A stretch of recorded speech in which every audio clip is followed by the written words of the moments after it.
Assalamualaikum warahmatullahi wabarakatuh. Kami di sini dari kelompok 10 akan mempresentasikan hasil dari pengerjaan kami pada sistem informasi posyandu bayi dan balita pada pemerintah negeri Konoha. Oke, berikut anggota kelompok kami. Dari saya sendiri, Muhammad Azam Al-Akbar. Saya Dr. Mayuriano. Saya Muhammad bin Maulana. Saya Muhammad Injetario Caksono. Lanjut saja. Oke, yang pertama sebagai deskripsinya yaitu pada sistem ini yaitu pemerintah negeri Konoha mengembangkan sistem informasi untuk mendata kegiatan posyandu bayi dan balita. Sistem ini dirancang untuk mencatat pemberian vaksinasi, parameter, kecukupan gizi, serta pengembangan bayi atau balita dikhususkan untuk usia 0-5 tahun guna meningkatkan kualitas hidup ibu, bayi, dan balita. Sistem juga mendukung pendataan kader posyandu, keluarga, dan rekam tumbuh kembang anak.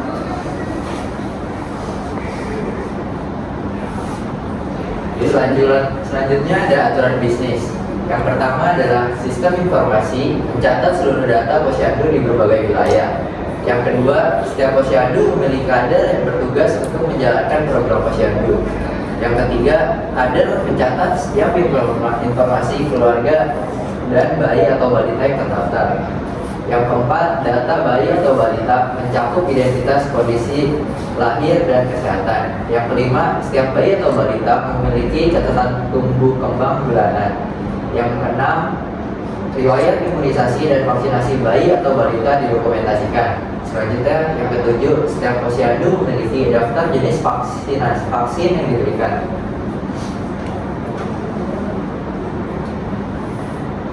Selanjutnya ada proses identifikasi aturan bisnis menjadi entitas, atribut, relasi, dan kardinalitas. Yang pertama, penentukan entitas. Berdasarkan subjek utama dalam aturan bisnis diperoleh entitas utama yaitu posyandu, kader, keluarga, bayi atau balita, tumbuh kembang, vaksinasi, dan vaksin. Selanjutnya untuk menentukan atribut, di sini ada 3. Yang pertama, setiap entitas memiliki atribut yang relevan. Misalnya bayi atau balita, nama, tanggal lahir, berat lahir, tinggi lahir, lingkar kepala, dan kondisi terakhir. Yang ketiga, kader, nama, jenis kelamin, tanggal lahir, nomor telepon, jabatan, dan lain-lain. Selanjutnya yang ketiga, menentukan relasi. Yang pertama, setiap posyandu memiliki banyak kader atau dari one to many. Yang kedua, setiap keluarga berada di bawah satu posyandu adalah many to one. Yang ketiga, setiap keluarga memiliki banyak bayi atau balita adalah one to many. Yang keempat, setiap bayi memiliki banyak catatan tumbuh kembang dan vaksinasi adalah one to many. Yang terakhir, menentukan kardinalitas. Ditetapkan berdasarkan hubungan logis antar entitas yang saling terkait.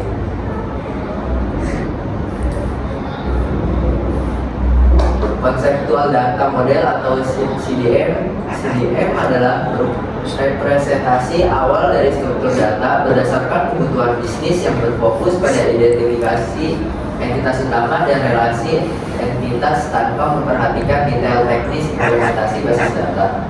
Model ini menjadi landasan konseptual dan sistem informasi yang akan dikembangkan. Pada tahap ini, setiap entitas direpresentasikan dalam bentuk kotak dan dihubungkan dengan garis yang menunjukkan relasi. Selanjutnya ini adalah gambar dari CDM atau konseptual data model. Nah, di sini keterangannya itu yang pertama ada posyandu, yaitu entitas utama yang menjadi pusat aktivitas pelayanan tersebut. Lalu ada di sini turun ke bawah, jadi one to many menjadi kader, yaitu petugas atau sukarelawan yang menjalankan kegiatan posyandu tersebut. Nah, dari kader tersebut itu mendata setiap kartu keluarga yang ada di dalam daerah tersebut, yaitu one to many. Nah, keluarga ini adalah unit keluarga yang memiliki satu atau lebih anak yang terdaftar. Nah, di setiap keluarga pasti ada lebih dari satu balita atau banyak. Jadi one to many. Nah, bayi atau balita itu adalah anak yang menjadi fokus daripada layanan posyandu itu. Nah, setiap bayi atau balita itu memiliki atau mendapat banyak vaksinasi. Nah, vaksinasi di sini adalah catatan pemberian vaksin pada bayi atau balita. Nah, lanjut lagi, vaksinasi tersebut mempunyai banyak jenis vaksin. Nah, vaksin itu jenis vaksin yang tersedia. Nah, bayi atau balita juga direkam tumbuh kembangnya dan memiliki banyak rekam tumbuh kembang. Jadi catatan perkembangan fisik dan kesehatan bayi atau balita.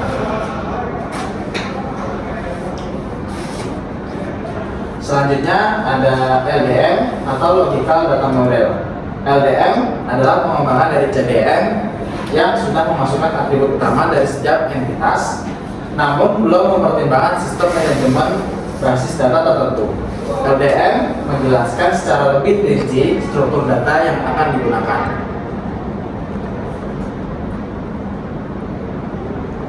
Nah, berikut adalah gambar daripada Logical Data Model atau disebut LDM.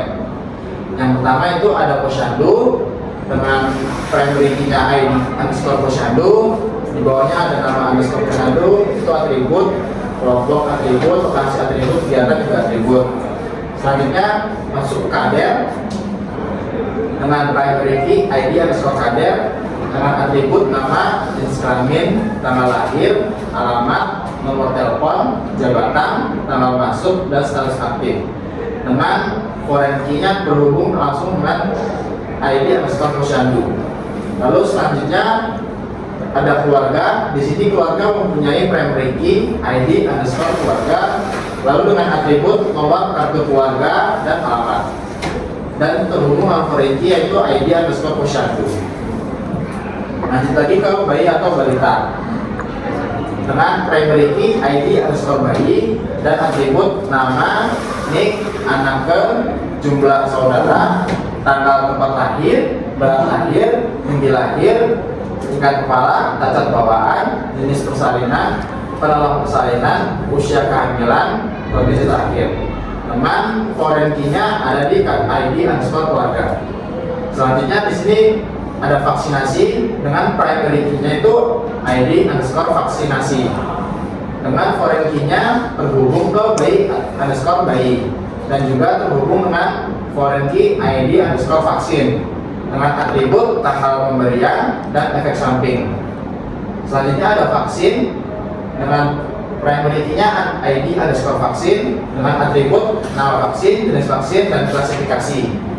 Yang terakhir ada tumbuh kembang daripada bayi atau balita tersebut dengan primary key ID underscore tumbuh underscore kembang dengan foreign key terhubung ke ID underscore bayi dan juga ID underscore posyandu dengan atribut bulan, berat badan, tinggi badan, status gizi, kondisi kesehatan, perkembangan, dan status aktif.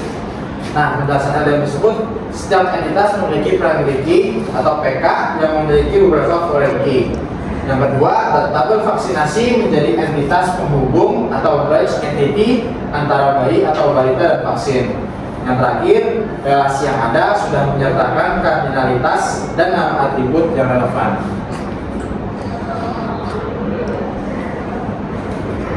Lalu selanjutnya yaitu proses mentranslasikan atau menerjemahkan IAD atau entity relational diagram menjadi skema relasi. Langkah-langkah translasi IAD ke dalam skema relasi sebagai berikut. Yang pertama yaitu mengubah entitas menjadi tabel dalam basis data atau database. Lalu yang kedua, menentukan primary key atau PK untuk setiap tabel guna memastikan adanya identifikasi unik. Lalu yang ketiga, menentukan foreign key atau FK untuk menjaga hubungan atau relasi antar tabel sesuai dengan relasi dalam IAD. Lalu yang keempat, menentukan tipe datanya untuk setiap atribut berdasarkan informasi yang akan disimpan. Lalu yang kelima, menormalisasi tabel agar tidak terjadi redundansi data atau kebisingan dalam data. Nah, inilah gambaran skema relasi secara menyeluruh atau komprehensif. Skema relasi yang dihasilkan berdasarkan hierarki mencakup tabel-tabel berikut. Posyandu itu mencakup ID underscore posyandu, nama underscore posyandu, kelompok, lokasi. Lalu yang kedua ada mencakup ID kader, nama, jenis underscore kelamin, tanggal underscore lahir, terus alamat, nomor underscore telepon, jabatan, tanggal underscore masuk, status underscore aktif, ID underscore posyandu. Lalu yang ketiga, keluarga itu mencakup ID keluarga, nomor underscore kakak, alamat, ID underscore posyandu. Lalu bayi balita atau bayi underscore balita mencakup ID underscore bayi, nik, nama, anak underscore ke, jumlah underscore saudara, tempat underscore lahir, berat underscore lahir, tinggi underscore lahir, lingkar underscore kepala, cacat underscore bawaan, jenis underscore persalinan, penolong underscore persalinan, usia underscore kehamilan, kondisi underscore terakhir, ID underscore keluarga. Lalu tumbuh kembang mencakup ID underscore tumbuh underscore kembang, mencakup juga ID underscore bayi, bulan, berat underscore badan, tinggi underscore badan, status underscore gizi, kondisi underscore kesehatan, perkembangan, penyimpangan underscore pertumbuhan. Lalu vaksinasi mencakup ID underscore vaksinasi, ID underscore bayi, ID underscore vaksin, tanggal underscore pemberian, efek underscore samping. Lalu yang terakhir, vaksin mencakup ID underscore vaksin, nama underscore vaksin, jenis underscore vaksin, dan klasifikasinya. Skema relasi ini mencerminkan struktur basis data atau database yang nanti akan digunakan dalam implementasi sistem informasi posyandu bayi dan balita.